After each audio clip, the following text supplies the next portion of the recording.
People in the Middle Ages were afraid of the dark, and for good reason. Their world was filled with things we can barely imagine.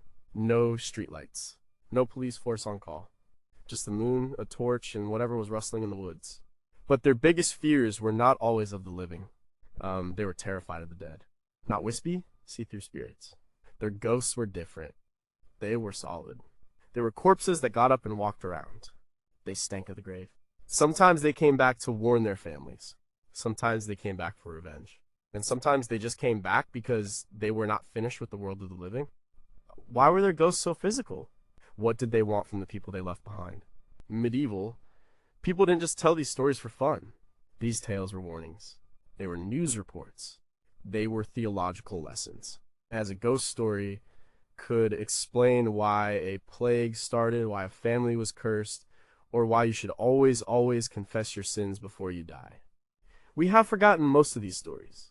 They are buried in dusty chronicles written by monks 1,000 years ago, but they are still there, waiting. And they are genuinely creepy. They show us a world where the line between life and death was thin, and sometimes it broke altogether. What happens when the dead refuse to stay dead? Number 20, what if a ghost could spread a plague? The story comes from a place called Alnwick in northern England. The year was around 1196. A man who had lived a wicked life died. He was buried, but he did not rest. William of Newburgh, a historian monk writing at the time, recorded what happened next in his work, Historia Rerum Anglicarum, or the History of English Affairs. A serious man, not one for flights of fancy. He tried to be a reliable chronicler of his times. That is what makes his account so chilling.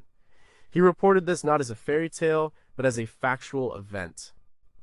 The dead man began to crawl from his tomb each night. He was a revenant. That is the old word for it. It means the one who returns. This was not a transparent phantom, it was a physical body. His corpse, animated by some evil spirit, stalked the streets of Alnwick, and wherever he went, the air grew thick and foul. A pestilence broke out. People started getting sick and dying. The town was gripped by fear. They believed the walking corpse was the source of the plague. The miasma of his undeath was poisoning the living. It was a supernatural public health crisis. The town's leaders and priests debated what to do. Two young men, full of courage, decided to take matters into their own hands. They armed themselves with spades and waited by the grave. As night fell, they watched. And they saw it. The corpse clawed its way out of the earth. It was a horrifying sight. The men charged, they struck the body with a spade, and it let out a terrible groan. They wounded it, and it fled back to its grave. The next morning, the town officials gathered. They went to the cemetery and had the grave dug up. What they found inside confirmed their worst fears. The corpse was bloated and swollen, its face was engorged with blood, the linen burial shroud was torn to pieces, and there was a fresh bloody wound on the body where the young men had struck it. There was no doubt in their minds. This was the source of the plague. They dragged the corpse out of the town to a place called the Gallowfield. There they built a huge pyre. They hacked the body to pieces and burned it to ashes. William of Newburgh reports that as soon as the body was destroyed, the plague ended. This story shows how medieval people saw the connection between sin, death, and disease. A wicked life led to a restless grave. A restless grave could poison an entire community. They did not have germ theory. They had theology and folklore. To them, a plague was not caused by invisible microbes. It was caused by a visible monster, a sinner, who refused to accept God's judgment. The solution was not medicine. It was a brutal physical act of purification. They had to fight the monster, dig it up, and destroy it completely. It was a community exorcism. What we still do not know is deeply unsettling. How did they decide that this specific man's corpse was the cause? Was there a history of grave desecration in the area? If they had dug up the wrong body, would they have simply moved on to the next until the plague subsided by coincidence? And what psychological state were the townspeople in to collectively agree that digging up and burning a body was the only rational solution? Was this a case of mass hysteria fueled by a real epidemic? Number 19. Can an entire army come back from the dead? In the year 1123, near the city of Würzburg, in what is now Germany, something strange was seen. It was not a single ghost or a haunted house. It was an entire army of the dead. The story is recorded by a monk named Eckhard of Ora in his Chronicon Universal. like William of Newburgh. Echard was a historian. He was trying to create a comprehensive history of the world. He included this event as a real and significant occurrence. According to his chronicle, a great multitude of armed men was seen marching across the land. They appeared in the sky, and on the ground there were knights on horseback, foot soldiers with spears, and a vast crowd of followers. But they made no sound. They marched in eerie silence. They were not a human army. They were a ghostly procession. This was the Wild Hunt, a terrifying piece of European folklore. It was an army of the dead riding through the night, a sign of some impending disaster, war, famine, or the death of a king. Echard's account is detailed. He says the phantom army was seen for several days. People could make out the banners of different lords, some of whom had recently died in battle. The vision was not limited to one or two hysterical peasants. It was reportedly seen by many people across a wide area. This was not a private nightmare. It was a public spectacle. The army of the dead was on the move, and everyone could see it. This story reveals the deep anxieties of the medieval period. Life was violent and uncertain. War was constant. Many men died far from home, without last rites. The idea that their spirits could not find peace was a powerful fear. The Wild Hunt was a manifestation of this collective trauma. It was the unquiet dead, the soldiers lost to endless conflict, still marching, still fighting, even after death. The historian Jean-Claude Schmitt, in his book Ghosts in the Middle Ages, explains that such visions of ghostly armies often appeared during times of great social or political upheaval. They were a projection of the living spheres onto the supernatural world. The early 12th century was a time of conflict between the Pope and the Holy Roman Emperor, a struggle that engulfed the German lands. An army of the dead marching through the sky was a perfect metaphor for the chaos on the ground. These ghostly armies were not just a German phenomenon. Similar stories appeared across Europe. In the Anglo-Saxon Chronicle, an entry for the year 1127 describes a wild hunt scene in the woods of Peterborough in England. The hunters were black and huge and loathly. They rode on black horses and black goats, and their hounds were black and wide-eyed and loathly. The monks of the abbey said they heard their horns blowing all night. It was a vision of hell unleashed on earth. We are left with so many questions. What could cause a mass sighting like this?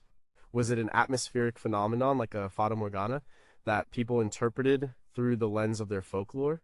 Or was it a shared psychological event, a mass hallucination brought on by stress and fear? If it was a story that grew in the telling, where did it begin? Who was the first person to claim they saw a silent army in the sky, and why did so many others believe them? What did it feel like to look up and see the ghosts of your own dead lords marching towards a battle that was already over? Number 18. Why would a ghost be obsessed with stolen fruit? Some medieval ghosts were terrifying monsters, others were just sad, and some were downright strange. This is one of the strange ones. It comes from a book called Dialogus Miraculorum, or Dialogue on Miracles, written by a German Cistercian monk named Caesarius of Heisterbach in the early 13th century. His book was a collection of stories meant to teach moral and theological lessons. There were sermons in story form, and they were very popular. The story is about a monk who had a secret sin. His name was Simon, and he was the gardener at his monastery. He loved pears. So much so that he would often sneak into the garden at night and steal the best ones for himself. He never confessed this sin. He probably thought it was too small, too trivial to mention. Then he died. Shortly after his death, another monk was praying in the church late at night. Suddenly, the ghost of Simon the gardener appeared before him. The ghost looked miserable. He was in great pain. In his hand, he held a single pear, but the pear was on fire. It glowed like a burning coal and seemed to scorch his hand, yet it was not consumed. The living monk was terrified, but he managed to ask the spirit what was happening. The ghost of Simon explained everything. He was in purgatory, and his punishment was to hold this burning pear for all eternity, a symbol of his unconfessed sin of greed and theft. He told the monk that he had lived a good life in every other respect. He had been pious, obedient, and hardworking. But this one small secret sin was now the source of his immense suffering. He begged the monk to pray for him, to ask the other brothers to say masses for his soul, so that his time in purgatory might be shortened. This story is not about a rampaging monster. It is a quiet, creepy tale about divine justice. It reflects a major development in medieval Christian thought, the doctrine of purgatory. Before the 12th century, the afterlife was mostly seen as a simple choice, heaven or hell. But the idea of a third place, a state of temporary punishment and purification for those who died with minor, unconfessed sins, gained ground. Purgatory was officially defined as doctrine by the Church at the Second Council of Lyon in 1274, but the concept was widespread long before that. Caesarius' story was a powerful piece of propaganda for this new doctrine. It taught a crucial lesson: no sin is too small. Every transgression, no matter how minor, must be accounted for. The story of the burning pear was a warning to every monk, every peasant, every knight. Confess everything. The fate of your eternal soul could hang on a single stolen piece of fruit. The specificity of the punishment is what makes it so unnerving. It is not just fire, it is the object of the sin itself turned into an instrument of torture. This raises some chilling questions. How many people in the Middle Ages were tormented by the memory of tiny, seemingly insignificant transgressions? Did they lie awake at night, wondering if a stolen apple or a white lie would lead to centuries of torment? If the punishment fits the crime so precisely, what would be the purgatorial punishment for other small sins, like gossip or laziness? And was the fear generated by these stories a tool for social control, ensuring obedience through supernatural terror? Number 17, what does a ghost's laundry have to do with death? This story comes from a different part of the medieval world, Celtic Europe. Here, the spirits were often female, and they were deeply connected to the natural world. They were not the souls of the dead, but something older, something pre-Christian. They were the Beansithe, or the washerwomen at the ford. We know them today by the anglicized name banshees. One of the earliest written accounts comes from the 12th century Norman Welsh cleric Gerald of Wales.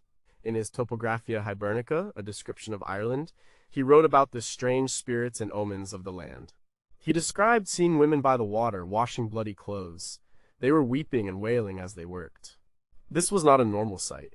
To see the washerwomen at the ford was a death omen.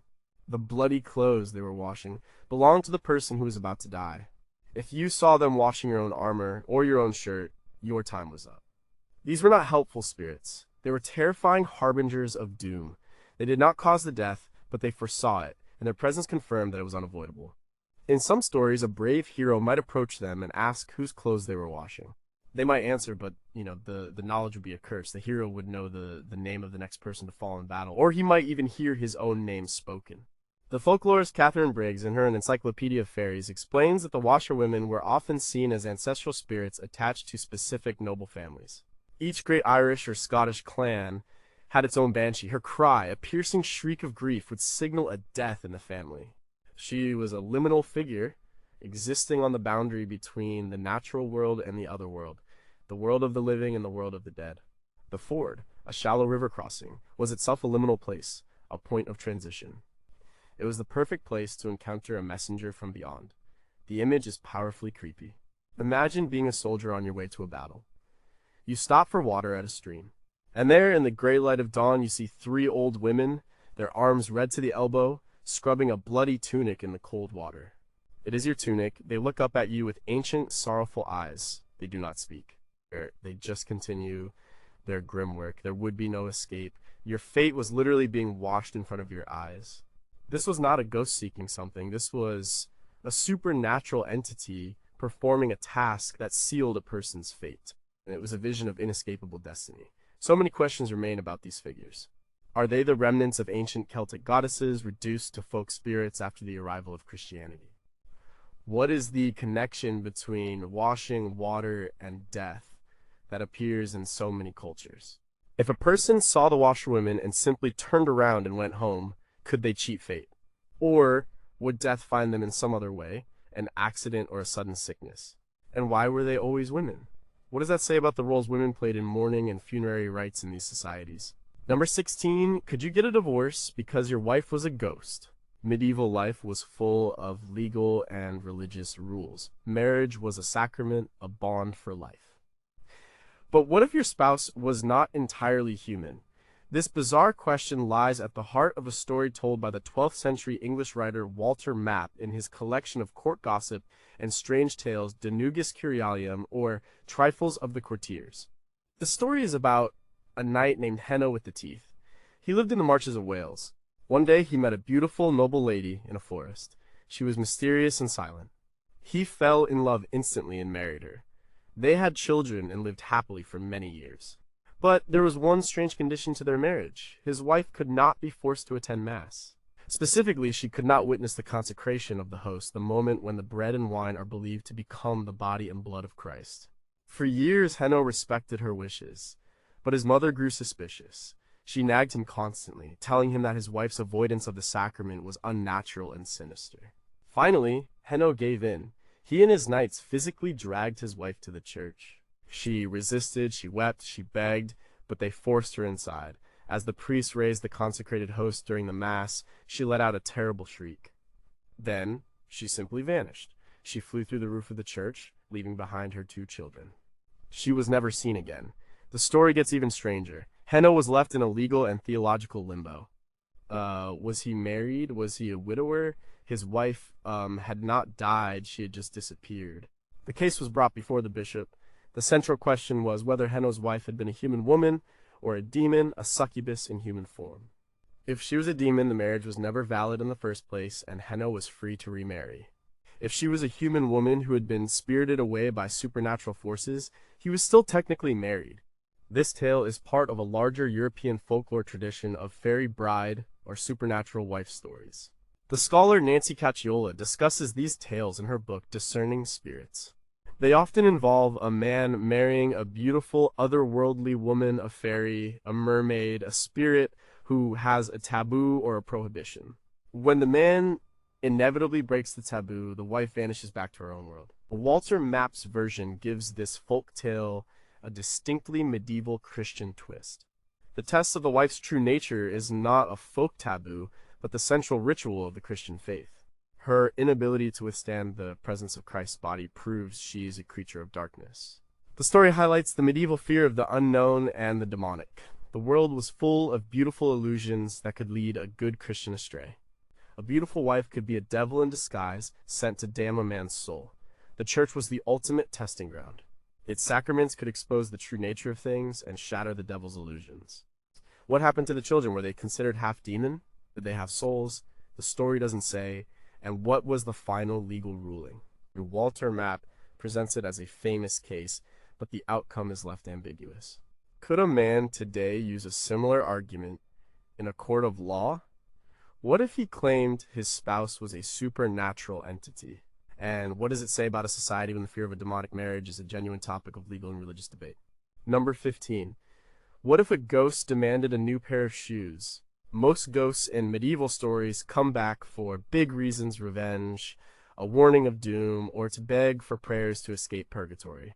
But some had much more practical concerns. This story, also from Caesarius of Heisterbach's Dialogus Miraculorum, is about a ghost who was cold and needed better footwear.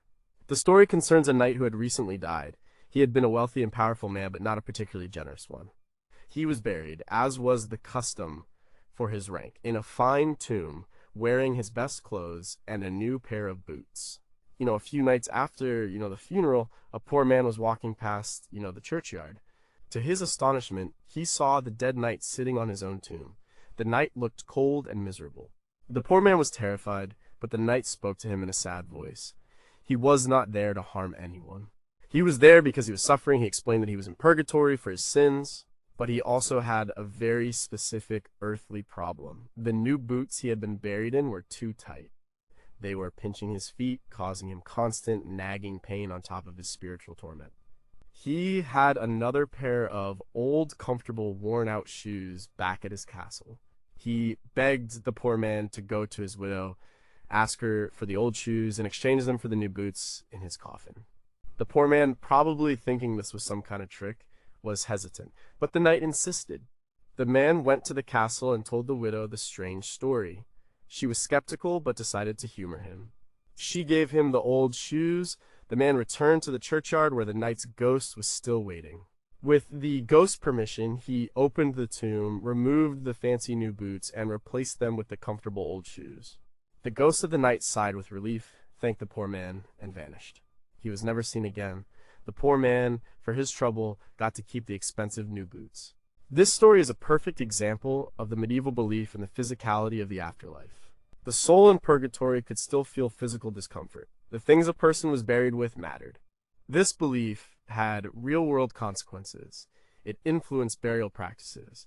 People were often buried with items they might need in the next world, a practice that echoes much older, pre-Christian traditions. The scholar Caroline Walker Barnum, in her work The Resurrection of the Body in Western Christianity, explores this deep-seated belief in a physical bodily resurrection. For medieval thinkers, the soul was not an abstract entity, it was intimately connected to its body. Therefore, the state of the body in the grave could affect the soul in the afterlife. A ghost with sore feet was not a joke, it was a logical extension of their theology. The story also served a moral purpose. It was a critique of vanity. The knight's pride in being buried in expensive, fashionable boots became a source of his punishment. And humility and comfort were more valuable than worldly status. This story raises some bizarre logistical questions about the afterlife. If tight shoes were a problem, what about an itchy burial shroud? Could a ghost be annoyed by a lumpy mattress in their coffin? And if a simple change of shoes could bring a soul some peace, how many other minor adjustments to grave sites were performed based on ghostly requests? Did a whole cottage industry of supernatural problem solvers exist, catering to the specific needs of the uncomfortably deceased? Number 14, can a ghost be put on trial? In the medieval world, the law did not always stop at the grave. The dead could, in some sense, be held accountable for their actions. This is illustrated by the strange events that took place in the small English village of Drayton, as recorded by the 14th century writer John of Tynemouth. The story begins with a man who returned from the grave as a malevolent revenant. He was terrorizing the village, appearing to people at night, causing sickness and creating a general sense of fear. He would knock on doors and call out the names of the inhabitants. Whoever answered the call would fall ill and die within a few days. The village was paralyzed with terror. The Bishop of Lincoln at the time, Robert Grosseteste, was a famous scholar and a man of action. When he heard about the situation in Drayton, he decided to investigate. He did not dismiss the stories as peasant superstition. He took the threat of a walking corpse seriously. He traveled to the village and convened a formal inquiry. He gathered testimony from the villagers. This was not a mob action, it was a quasi-legal proceeding. The ghost was, in effect, being put on trial in absentia. After hearing the evidence, the bishop was convinced that the revenant was a real and present danger to the community. He issued his judgment. He wrote a formal letter of absolution. This was a legal and religious document that, in theory, would sever the evil spirit from the body and allow the soul to find peace, or go to its final judgment. The bishop instructed that the letter be placed upon the chest of the corpse. A group of brave villagers, led by the local priest, went to the cemetery. They dug up the grave.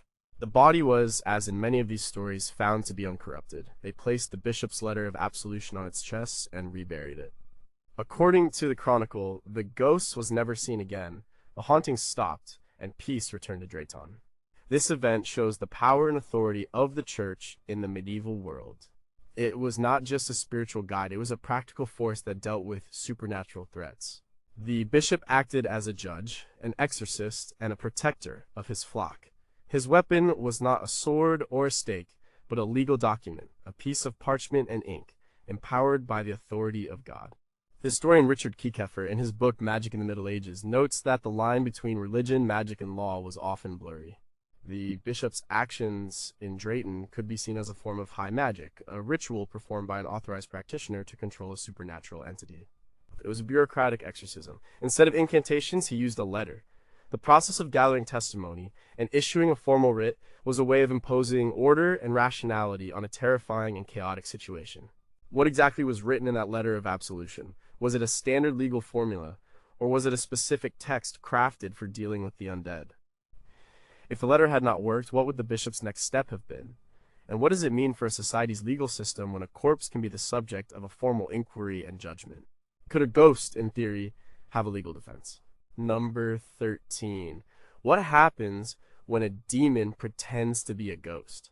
Medieval people believed in ghosts, the souls of dead humans. They also believed in demons, fallen angels who had never been human. The two were very different. A ghost might need help, prayers, or justice. A demon only wanted to deceive and destroy. The biggest challenge for a medieval person encountering a spirit was to figure out which one they were dealing with. This process was called discretio spirituum, the discernment of spirits. A wrong guess could be fatal. A terrifying story about this comes from the life of Saint Perpetua, a Christian martyr from the 3rd century, but the tale was retold and embellished throughout the Middle Ages, becoming a standard cautionary tale. In one popular medieval version, a holy man is visited by a spirit claiming to be the soul of a tormented sinner in purgatory. The spirit is glowing, beautiful, and speaks eloquently of its suffering. It begs the holy man for his prayers. The holy man, being pious, agrees. He spends, days and nights in prayer for this suffering soul. The spirit reappears, looking even more radiant. It thanks him profusely, telling him that his prayers have been so effective that its release from purgatory is imminent. The holy man is filled with pride. He believes his piety is so great that he can work miracles. This is the trap. The spirit appears a final time, shining like an angel. It tells the holy man that it has been released from purgatory and is on its way to heaven, all thanks to him. As a final act, it offers to reward the holy man by telling him his future. The holy man, his vanity now completely out of control, eagerly agrees. The spirit then predicts that the holy man will die a martyr's death the very next day, a great honor. The holy man is overjoyed. He gives away all his possessions and prepares for his glorious entry into heaven. The next day, a local persecutor of Christians arrives. The holy man, expecting martyrdom, goes out to meet him. But instead of being killed, he is simply ignored. Confused and humiliated, he returns to his cell. That night, the spirit appears again, but this time, it is not beautiful. It is a monstrous, laughing demon. It reveals the truth. It was never a soul from purgatory. It was a devil sent to tempt the holy man with the sin of pride. The prediction of martyrdom was a lie, designed to make him a laughingstock and lead him to despair. The holy man, realizing he has been tricked, falls into a deep depression and loses his faith. This story, analyzed by scholars like Nancy Cacciola, was a stark warning to even the most devout. Demons were masters of disguise. They could imitate ghosts, angels, or even saints. Their goal was to find a person's weakness, in this case pride and importance, and exploit it. The process of discerning spirits was complex. Theologians wrote entire manuals on the subject. A true spirit, from God, they argued, would inspire humility, charity, and peace. A demonic spirit, even if it appeared good at first, would ultimately lead to pride, fear, or despair. How could anyone ever be sure they were talking to a real ghost and not a demon? What subtle signs did they look for? If a demon could perfectly imitate a soul in purgatory, were people ever tricked into praying for a demon, thus committing a form of idolatry? And does this fear of deception explain why some medieval accounts of ghosts are so flat and unemotional? Perhaps adding too much detail was seen as a potential demonic embellishment. Number 12. Why would a ghost haunt a public bathhouse? When we think of haunted places, we usually think of castles, cemeteries, or old houses. We do not usually think of a public bath, but in the Middle Ages, bathhouses were complex social spaces. They were places for hygiene, but also for business and recreation. And according to one story from the 12th century, they could also be haunted. The story is told by a monk named Herriman of Tournai in his book on the miracles of Saint Mary of Laon. The events took place in the city of Laon, in France. A man named Leobard owned a public bathhouse. One night, a fire broke out and the bathhouse burned to the ground. Leobard, tragically, was trapped inside and died in the flames. Soon after, strange things started happening at the ruins. People who passed by at night heard groans and cries coming from the rubble. Some reported seeing a shadowy figure moving among the charred beams. It was the ghost of Leobard, trapped in the place of his death. But he was not a peaceful spirit. He was suffering. A local priest decided to investigate. He went to the ruins one night and called out to the spirit. The ghost of Leobard appeared, wreathed in smoke and smelling of fire. He told the priest that he was in purgatory. His punishment was to remain in the ruins of his bathhouse, endlessly reliving the pain of his death by fire. He was being purged by a ghostly fire. He begged the priest to ask the people of Laon to pray for him and to give alms in his name. He explained that his sin had been greed. He had often overcharged his customers and had not been charitable to the poor. His bathhouse, the source of his ill-gotten wealth, had become his prison and his place of torment. The priest relayed the message to the townspeople. They were moved by the story. They held masses for Leobard's soul and gave charity to the poor on his behalf. According to the chronicle, the ghost was eventually appeased. The sounds and sightings at the ruins stopped. And Leobard had finally been freed from his purgatorial bathhouse. This story is fascinating because it haunts such a mundane, everyday location. It shows that for medieval people, the supernatural could erupt anywhere, not just in spooky, isolated places. Any place of business could become a place of judgment. The story also reinforces the economic and social teachings of the church. Greed and unfair business practices were serious, sins that required purification. The ghost of Leobard served as a public warning to all the merchants and artisans of Laon: conduct your business fairly, or you could face a similar fate. The historian Jean-Claude Schmitt notes that ghosts were often tied to the places where they committed their sins, turning the mundane world into a moral landscape where every building could hold a spiritual lesson. Why the bathhouse specifically? Was there something about these places, the mix of public and private life, the association with nakedness, and the body stuff that made them seem spiritually charged? If Leobard's sin was greed, why was his punishment fire, and not something related to money? Was it simply because he died in a fire? Or was there a deeper theological connection between the fires of hell and the fires of a bathhouse furnace? And did other medieval businesses have their own specific types of hauntings? Was there a baker haunted by ghostly burning loaves? A tailor tormented by a phantom needle? Number 11. Could you get a ghost to do your chores? Most encounters with the medieval dead were terrifying or sad, but a few stories hint at a different kind of relationship, one that was almost practical. This strange tale comes from the Icelandic Erbygja saga, a family chronicle written down in the 13th century but telling of events from the 9th and 10th centuries. Icelandic ghosts were not like their European counterparts, they were drugger. A drager was a walking corpse, immensely strong, smelling of decay, and very hard to kill. They were animated corpses, closer to a modern zombie than a phantom. The saga tells of a powerful chieftain named Thorolf Haltfoot. He was a difficult and cruel man in life, and he was even worse in death. After he died, he was buried in a large mound, as was the custom for Viking chieftains. But he did not stay there. He rose as a drager. He haunted the entire valley. He killed livestock, drove men mad, and sat on the roofs of houses, breaking them with his weight. The land around his burial mound became barren. No one dared to go near it. The people of the valley lived in constant fear. Thorolf's son, Arnkel, decided he had to do something. He gathered a group of brave men and went to the burial mound. They broke it open. Inside, they found Thorolf's body. It was undecayed, black, and swollen to the size of an ox. It was a monstrous sight. A fierce battle ensued. The drager was incredibly strong, but Arnkel and his men managed to subdue it. Here is where the story takes a practical turn. They did not just burn the body. They knew that was not always enough to stop a powerful drager. Instead, Arnkel had the corpse dragged to a specific remote headland. He found a large boulder and had his men heave the corpse on top of it.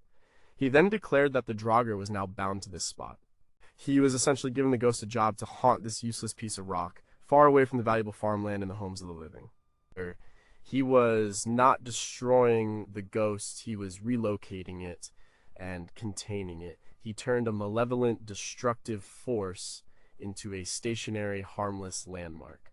The saga says that Thorolf's ghost stayed there, and the valley was troubled no more. This is a very different approach to ghosts than the Christian one of prayer and exorcism. It is a pragmatic, almost agricultural solution. The supernatural is treated like a natural resource or a pest, a problem. Ghost is not a soul to be saved, but a force to be managed, like a flooding river or a dangerous animal.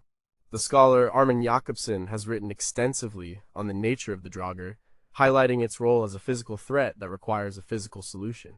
The Icelanders did not ask what the ghost wanted.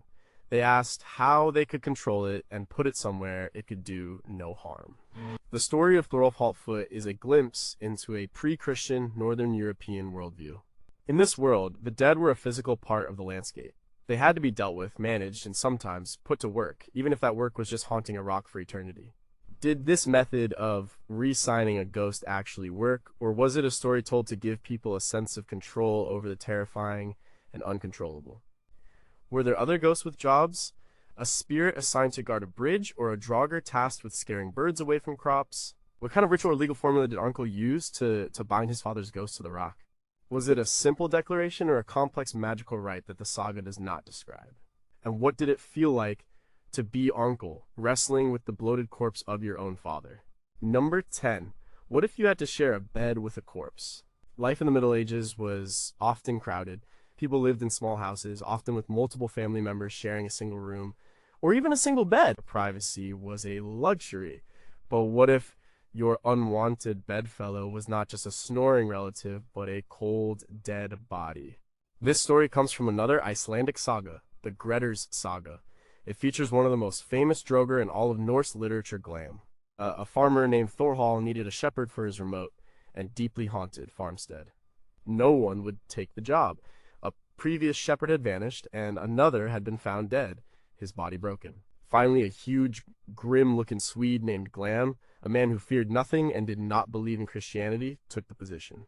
For a while, things were fine, but on Christmas Eve, a great storm hit. Glam went out to tend the sheep and never came back. A search party found his body in the snow. He was black, swollen, and looked monstrous. They tried to carry him to the church for burial, but his body was so heavy they could not move it. They left him where he lay, under a pile of rocks. That was a mistake. Glam rose as a draugr.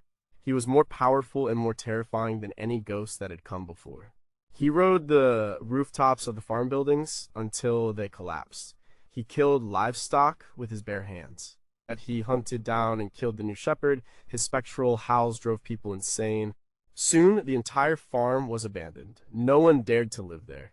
The hero of the saga, Grettir the Strong, heard about Glam and decided to rid the land of this monster. He went to the haunted farmhouse and decided to spend the night there alone.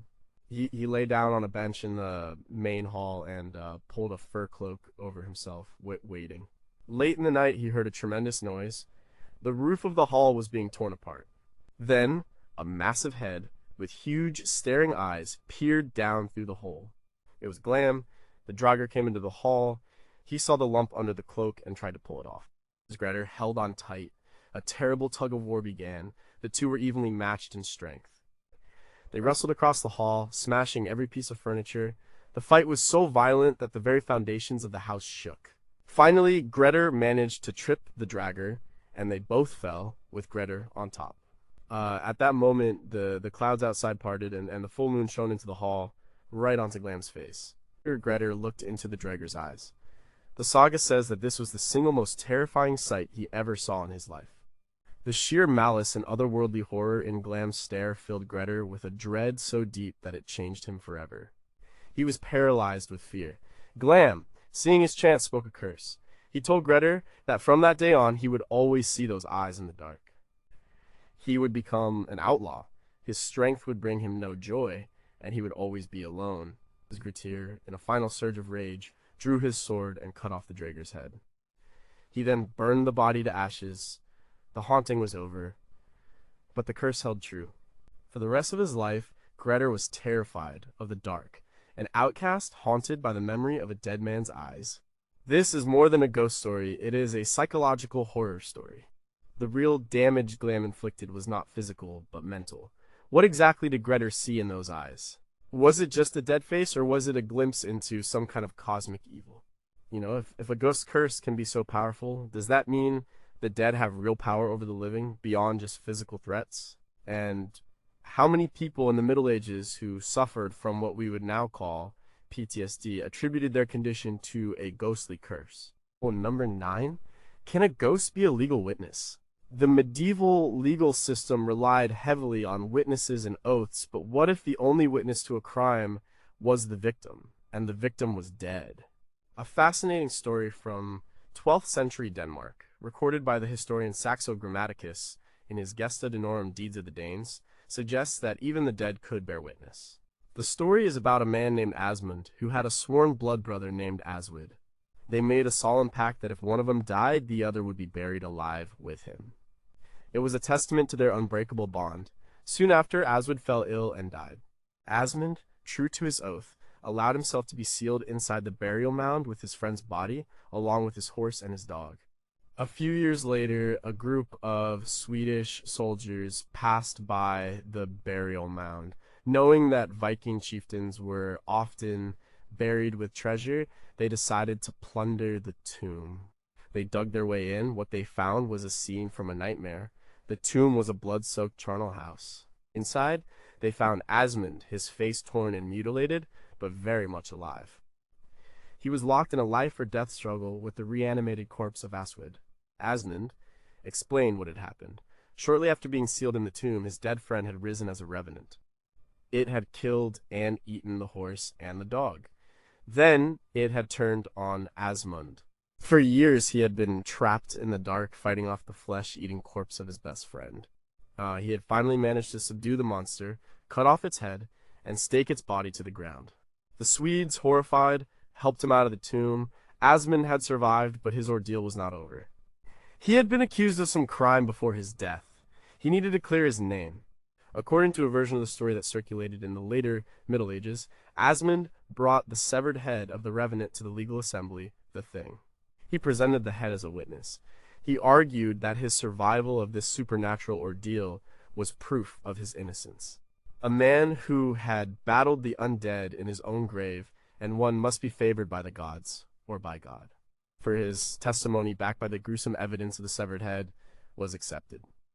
He was declared innocent. This story, while likely legendary, touches on a real aspect of the medieval mindset. They believed in trial by ordeal. In a trial by fire or water, it was believed that God would intervene to protect the innocent. Surviving an ordeal was proof of divine favor. For Asmund, his long fight in the tomb was a form of trial by ordeal. He had faced the ultimate test and survived. The revenant's head was not just evidence of a monster, it was evidence of a miracle. It was a testament to his innocence, endorsed by the supernatural world itself. Is there any record of a real court case where a piece of a corpse was presented as a form of supernatural evidence? How did the lawyers and judges of the time handle claims that involved ghosts and monsters? Did they have specific legal procedures for it? And what would happen if two different people brought in two different monster parts as evidence for opposing claims? Which supernatural proof would the court believe? Number 8.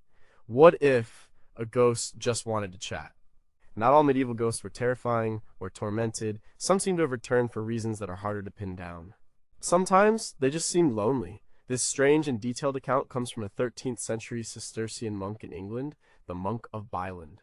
A collection of his ghost stories was discovered in a manuscript by the great scholar and ghost story writer M.R. James in the early 20th century.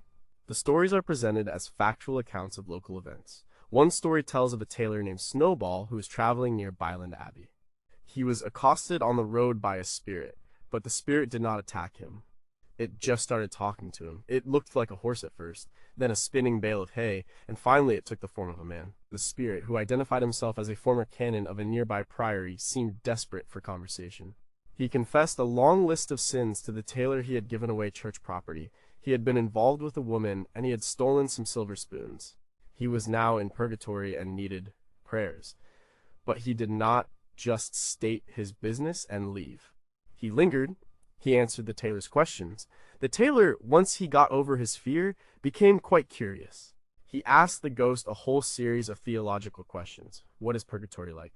What do ghosts do all day? Can you see our guardian angels? The ghost answered patiently. He explained that there were different levels of punishment in purgatory. He described how guardian angels protect people. He even offered to answer a secret question that only the local abbot would know the answer to, as a way to prove that the encounter was real. The conversation was long and detailed, almost like an interview. At one point, the tailor tried to touch the ghost. The ghost warned him not to, but the tailor insisted. He reached out, and his hand went right through the spirit's body, but it felt, he said, like touching a rotten sack of mushrooms. The spirit then asked the tailor to go to his old priory and ask for prayers. The tailor agreed, the ghost vanished, the tailor did as he was asked, and the abbot confirmed the secret information, proving the story was true. The monks prayed for the soul of the talkative ghost. This story is remarkable for its conversational tone. The ghost is not a terrifying monster or a wailing specter. He is a source of information. The encounter is less of a haunting and more of a supernatural Q&A session. As analyzed by scholars like Jean-Claude Schmitt, these didactic ghosts served an important function. They provided a voice from beyond that could confirm church doctrine. What better way to convince people of the reality of purgatory than to have a ghost describe it in detail? The story turns a frightening encounter into a reassuring lesson about the structure of the afterlife and the power of prayer. Why a tailor? Was there something about tailors who traveled from town to town that made them good messengers for the dead? The description of the ghost's feel as a rotten sack of mushrooms is incredibly specific and bizarre. Was that a common description or was it unique to this story? And if ghosts were willing to answer questions, did anyone ever try to use them to find lost treasure or predict the future, despite the church's warnings against such practices? How many secrets of the medieval world were told to living people by the dead? Number 7. Could a bishop's curse create a ghost? In the Middle Ages, the power of a bishop's curse was taken very seriously. A curse from a man of God could have real, tangible, and terrifying consequences, not just in this life, but in the next. A story from Gerald of Wales, from his 12th century work Itinerarium Cambriae, Journey through Wales, shows just how powerful such a curse could be. The story takes place at the church of St. Almeda in Wales. A group of rowdy young men, professional dancers and singers, decided to have a party in the churchyard. This was a sacrilegious act. They danced and sang lewd songs, profaning the holy ground. The local priest came out and told them to stop. They laughed at him and continued their revelry. The priest, enraged, pronounced a curse upon them. He cursed them to wander and dance without rest until the day of judgment. The curse took effect immediately. The dancers found they could not stop. They were locked together in a circle, dancing uncontrollably. Day and night, through sun and rain, for an entire year, they danced around the churchyard. They did not eat or sleep, their clothes wore away, and their bodies wasted, but they could not stop dancing. It was a horrifying public spectacle. Eventually, after a year of this torment, the curse was lifted through the intervention of a bishop. Some of the dancers dropped dead from exhaustion on the spot. A few survived, but they were never the same. Their limbs trembled uncontrollably for the rest of their lives, but the curse had a permanent effect on the churchyard itself. It became a haunted place. Gerald of Wales reports that from that day on, anyone who entered the churchyard would have visions. They would see the ghostly dancers still performing their frantic, endless dance. Even the local animals were affected. Horses and oxen brought into the churchyard would sweat and tremble and refuse to stay. The ground itself was imbued with the memory of the sin and the curse. The ghosts were not the souls of the dead dancers, but a kind of spiritual residue, an eternal replay of the sacrilegious event, stamped onto the landscape by the power of the priest's curse. This story shows the medieval belief in the power of sacred space and the danger of profaning it. A churchyard was not just a piece of land, it was a consecrated area, a gateway between heaven and earth. To defile it was to invite supernatural retribution. The story also demonstrates the immense authority of the clergy. A priest's words could literally reshape reality, creating a localized, perpetual haunting. The historian Peter Brown has written about the concept of the holy man in late antiquity and the early Middle Ages, whose power often manifested through dramatic blessings and curses. This story is a perfect example of that power in action. If a priest's curse could create a haunting, could a priest's blessing erase one? Were there specialists in supernatural landscape management, and what did the visions of the dancers look like? Were they solid, transparent, silent, or could you still hear the faint ghostly music and the sound of their endless, tragic dance? What other powerful emotions or events might have been imprinted on the landscape, creating ghosts that were not people, but memories? Number 6. What if a ghost was your own reflection? Or mirrors in the Middle Ages were not the perfect, clear glass sheets we have today. So they were small, often made of polished metal like steel or silver, or glass backed with a metal foil. The reflections were often dark, distorted, and mysterious. They were objects of fascination and suspicion. And sometimes they could be gateways to the supernatural. A strange and unsettling story, part of a European folklore tradition, tells of a young knight who was obsessed with his own reflection. He was vain and proud of his good looks. He would spend hours staring into a polished silver mirror. One day, as he was admiring himself, his reflection began to change. It started to move on its own. It smiled when he was not smiling. It frowned when he was not frowning. The reflection became a separate entity, a doppelganger trapped in the mirror. The knight was terrified. He tried to smash the mirror, but he could not. The reflection spoke to him. It whispered temptations. It told him to commit acts of pride, greed, and cruelty. It was his own dark side, given life and a voice. The knight tried to ignore it, but the voice from the mirror was always there, echoing his own worst thoughts. He began to waste away. He grew pale and thin. He could not sleep. His friends and family thought he was sick or going mad. He could not tell them that he was being haunted by his own reflection. The doppelganger in the mirror grew stronger as he grew weaker. It began to look more solid, more real than he did. One night, the knight fell into a deep, exhausted sleep. When he awoke, he was standing inside the mirror. He was the reflection. And in his bed, in the real world, was his doppelganger, now fully solid and alive. The creature from the mirror had switched places with him. It took over his life, his lands, and his name, while he was trapped forever as a silent, helpless image in the silver glass. This story reflects a deep medieval anxiety about identity and the soul. Theologians and philosophers debated the nature of the self. Was the soul the true self? Was the body just a vessel? The idea of a doppelganger or a fetch was a powerful expression of this uncertainty. It was the fear that your identity could be stolen, that a darker version of yourself could usurp your place in the world. The mirror, a mysterious object that duplicated reality, was the perfect symbol for this fear. The scholar Otto Rank, in his 1914 book The Double, analyzed this archetype across many cultures. He saw the doppelganger as a symbol of the narcissistic self, but also as a harbinger of death. To meet one's double was a fatal omen. In the medieval context, it was also a profound spiritual threat. The doppelganger was a demonic parody of the self, a soulless copy. Were there rituals or charms to protect oneself from mirror spirits? What would happen if the doppelganger was a better, kinder person than the original?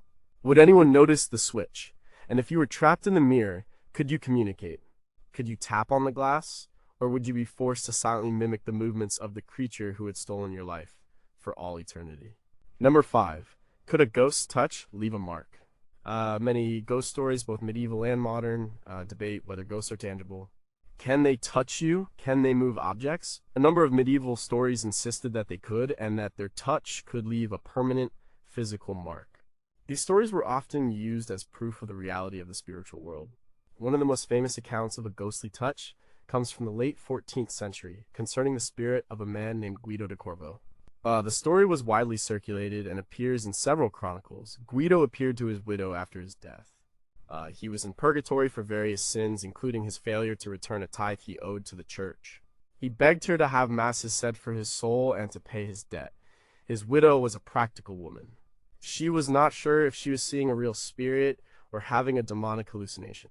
She demanded proof. She asked the ghost to leave a physical sign that he was really there, something she could show to the priest as evidence. The ghost agreed. He told her to hold out her hand.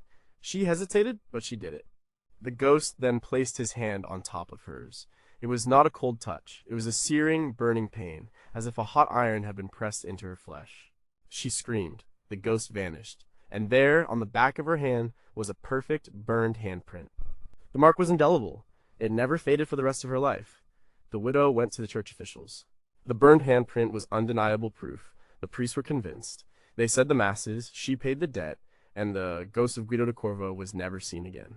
The story and the physical evidence of the handprint became a famous sermon illustration. It was tangible proof of purgatory. The fire of purgatory was not just a metaphor, it was a real fire, hot enough to burn human flesh. Caroline Walker Bynum discusses these stories of proofs of purgatory in her work. The ghostly handprint served a similar function to relics of the saints. It was a physical object that bridged the gap between the material world and the spiritual world. It made the abstract doctrines of the church terrifyingly real and concrete. You could look at this woman's hand and see the evidence of the afterlife burned into her skin. Another similar story is told by Peter the Venerable in the 12th century. A spirit appeared to a man, and to prove its reality, touched a wooden table. It left a burned handprint sunk deep into the wood. The table was then kept in the monastery as a relic, a piece of evidence of the supernatural. How common was it for people to claim to have these supernatural marks? Was there a way to tell a genuine purgatorial burn from a self-inflicted one? If a ghost from heaven appeared, would its touch be soothing and cool? And what happened to the woman with the burned hand? Did she become a local celebrity? Was she feared? Was her hand considered a holy relic or a mark of a curse? Number 4. What if a whole town was excommunicated? Excommunication was one of the most powerful weapons of the medieval church. To be excommunicated was to be cut off from the sacraments, from the community of the faithful, and it was believed from salvation itself. But what happened if you died while excommunicated? You could not be buried in consecrated ground. Your soul was in grave peril, and sometimes you did not stay dead. A chilling story from the life of Saint Stanislaus of Krakow, an 11th century Polish bishop, illustrates this fear. The story was recorded in the 13th century, Vita Sancti Stanislae by Vincent of Kielce. Stanislaus had a dispute with King Boleslaw II over a piece of land. The bishop claimed the land belonged to the church, but the king disagreed. The previous owner of the land, a man named Piotr, had died 3 years earlier. The king demanded that Stanislaus produce a living witness to the sale. Stanislaus, in a dramatic display of faith and power, told the king he would produce Piotr himself as a witness. The king and his court scoffed. Stanislaus went to the cemetery where Piotr was buried. He ordered the grave to be opened. The body was found to be decayed, as one would expect after 3 years. The saint prayed over the remains. Then, he commanded the dead man to rise. Miraculously, the corpse of Piotr began to knit itself back together. Flesh covered the bones, and the man sat up, alive again. Stanislaus then led the resurrected man, still in his grave clothes, to the king's court. The court was in an uproar of terror and amazement. The resurrected Piotr testified that he had indeed sold the land to the bishop. His testimony was, of course, accepted, but the story does not end there. After settling the legal matter, Stanislaus asked Piotr if he wanted to remain alive. Piotr refused. He said that he had been in purgatory, and his soul was being purified. He wanted to return to his grave and continue the process so he could eventually enter heaven. To live again on earth would be to risk new sins, so Stanislaus led him back to his grave, where the man lay down, died again, and was reburied. This is a story of a good revenant, a holy resurrection rather than a demonic haunting. But it highlights the core medieval belief in the connection between law, religion, and the state of the dead. A legal dispute could be settled by a witness from beyond the grave. The story was a powerful piece of propaganda, demonstrating the power of a saint and the authority of the church over even the kings of the earth. The saint could not only command the dead, but he could also navigate the legal systems of both heaven and earth. This story is an official hagiography, a saint's life. How much of it was based on a real event, and how much was later invention to bolster the saint's reputation? If a resurrected man could be a legal witness, did he have other legal rights? Could he reclaim his property? Was he still married to his wife? The theological implications are also staggering. If a soul could be called back from purgatory, did that reset its spiritual progress? Did Piotr have to start his purification all over again? Number 3. Why was an English king afraid of a ghost? Even kings were not safe from the unquiet dead. A strange and politically charged ghost story is attached to the reign of King Richard II of England, who was deposed and likely murdered in 1399. The story appears in several chronicles of the time, including the Chronicle of Adam of Usk. The story goes that after Richard's death, his ghost began to haunt his successor and cousin Henry IV, the man who had taken his throne. But this was not a typical haunting. Richard's ghost did not appear as a terrifying specter. Instead, it was said that a double, a perfect look-alike of the dead king, was seen wandering the country. This man, known as a mummet or impostor, claimed to be Richard, escaped from prison. The existence of this double, whether real or a rumor, was a huge political problem for Henry IV. Many people in England had been loyal to Richard. The idea that he was still alive was a powerful rallying point for rebellion. Several plots against Henry were hatched in the name of the true King Richard. Henry's government spent a great deal of time and energy hunting down and executing these Richards. But the ghost story was the supernatural dimension of this political crisis. It was said that the real ghost of Richard II would appear to Henry IV in his private chambers. The ghost would stand before him wearing his crown and accuse him of being a usurper and a murderer. It was a ghost born of guilt. Henry could execute all the impostors he wanted, but he could not escape the judgment of the man he had wronged. This story is a fascinating blend of political propaganda and genuine folklore. For the supporters of the deposed king, the ghost story was a way of delegitimizing Henry's rule. It portrayed him as a man haunted by his crimes, unfit to be king. For Henry's government, the rumors were a dangerous form of psychological warfare. The ghost was not just a spirit, it was a symbol of an unresolved political conflict. The historian Paul Strome, in his book Hoshan's Arrow, explores the way rumor and prophecy were used as political weapons in late medieval England. The ghost of Richard II was a powerful fake news story of its time. Whether anyone actually saw a ghost is less important than the fact that so many people believed it was possible. The story shows how ghost beliefs could intersect with the highest levels of power, turning a king's personal guilt into a national security threat. Did Henry IV actually believe he was being haunted, or was this purely a story spread by his enemies? How does a king fight a ghost? You can't execute a spirit. What does this story tell us about the medieval concept of a body politic, the idea that the health of the king and the health of the kingdom were intertwined?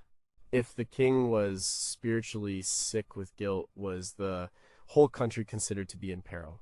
Number two, what is the sound of a soul leaving the body? In the medieval world, death was not a quiet clinical event. It was a communal, ritualized process.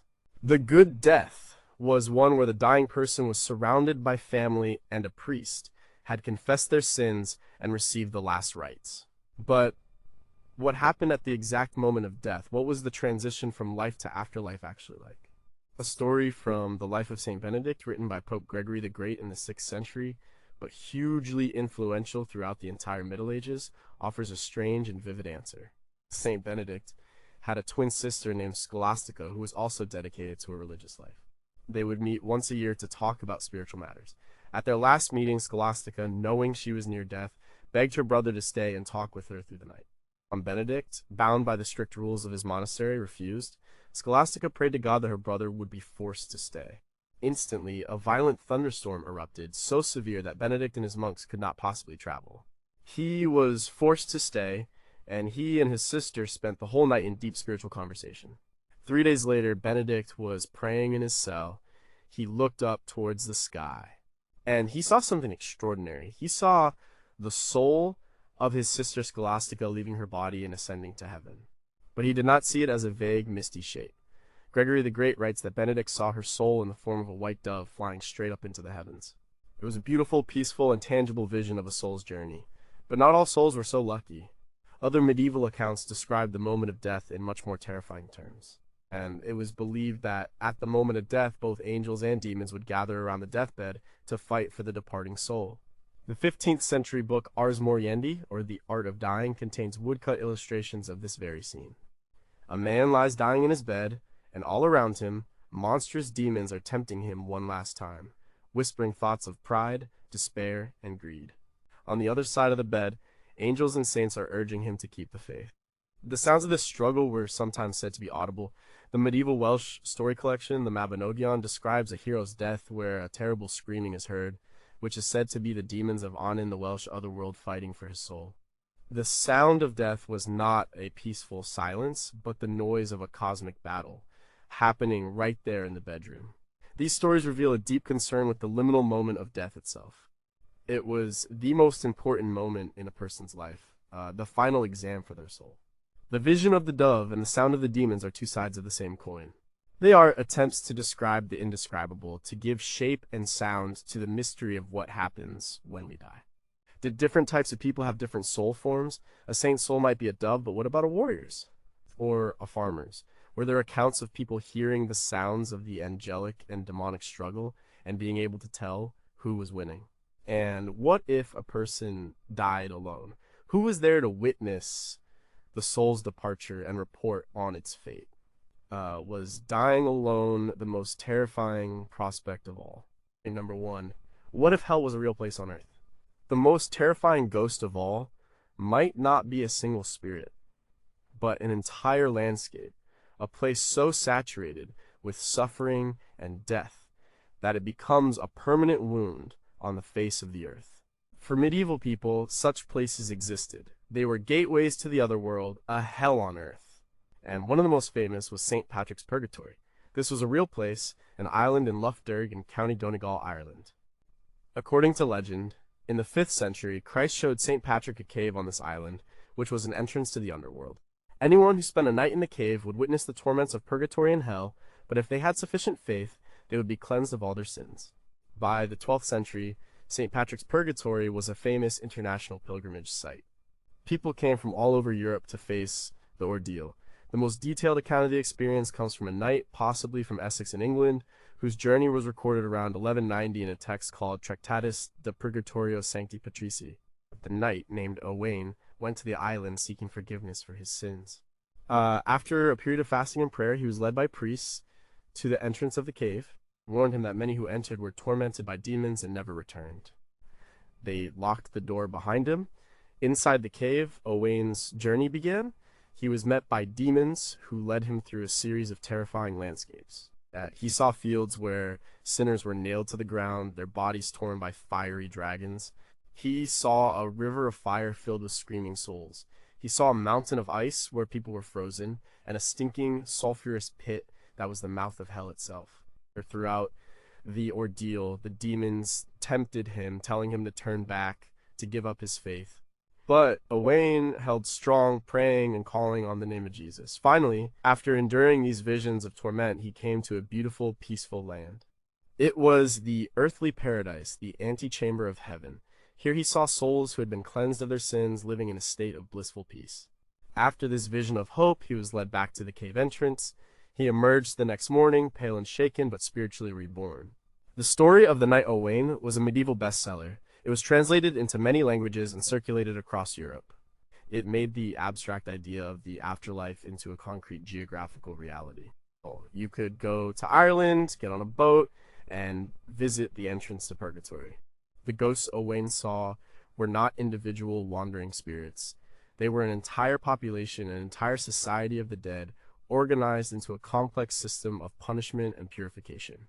The scholar Jacques Le Goff, in his seminal work The Birth of Purgatory, argues that this story was crucial in popularizing the idea of purgatory as a specific place with its own geography and rules. It was no longer just a state of being, it was a destination. The story of St. Patrick's Purgatory is the ultimate medieval ghost story because it is not about a haunted house, but a haunted world. It suggests that the barrier between our world and the next is not only thin, but that there are specific places where you can walk right through it.